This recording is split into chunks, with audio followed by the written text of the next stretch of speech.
խփեցին։ Իմ բալին ինչի համար մորթեցին։ Դանակի 12 հարվածով են սպանել 19-ամյա պայմանագրային զինծառայող Արամ Խաչատրյանին։ Մորեղբայրն է ողբերգության դաժան մանրամասները պատմում։ Պայմանավորվել են, որ գնա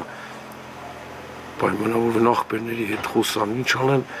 առանց բառ խոսալու չի ասրե բառ խոսա։ Փաթաթվել են վրոձի մթամ, խափելով,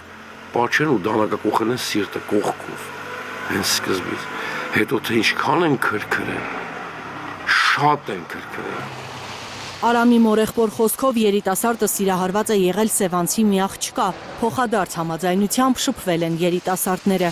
Արամին զանգել են, ներկայացել որպես աղջկա եղբայրներ, կանչել ծանոթանալու։ Ուրբաթ հերթափոխը հանձնել է Արամը, շաբաթ Տավուշի վերին Ծաղկավան գյուղից Սևան գնացել։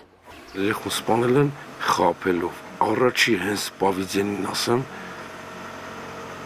առաջի հենց խփելուց։ Երեխուն փաթաթվել են պաչելուց, դանակը կողել են կողքից սիրտը։ 100 հոգի են եղել, թե 30 հոգի են եղել, թե 2 հոգի են եղել,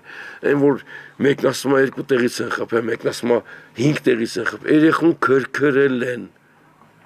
կոնկրետ 10-12 տեղից խփել են։ Համեստ աշխատասեր տղա էր Արամը, ասում է Քերին։ Պաշտպան հայրենյաց ծրագրով պայմանագրային ծառայության էր անցել 3 ամիս առաջ, ընտանիք կազմելու ծրագիր ուներ։ Ո՞վ է պատասխան տալու, ինչի համար։ Ես չեմ կարող ինքը որը պատասխան տամ։ Իր աղբերն եմ չեմ կարող։ Չգիտեմ ոնց է դա ինչ խոսամ։ Ինչ ասեմ, ասեմ ցավը տանեմ քուր, չեմ կարող ասել բալին պահեմ, որպես քերի։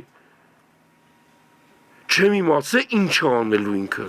Ովքեր են Արամին մահացու հարվածներ հասցրել, մորեղբայրը չի ճանաչում նրանց։ Ներկայացել են որպես աղբեր։ Ես չեմ պատկերացնում այդ ձևի աղբեր, ես էլ եմ քուր ունեցի։ Սարսափած է վերին Ծաղկավանը։ Ասում են այսպիսի ողբերգություն գյուղը չէր տեսել։ Հիմա լուռ աղոթում են, որ հանկարծ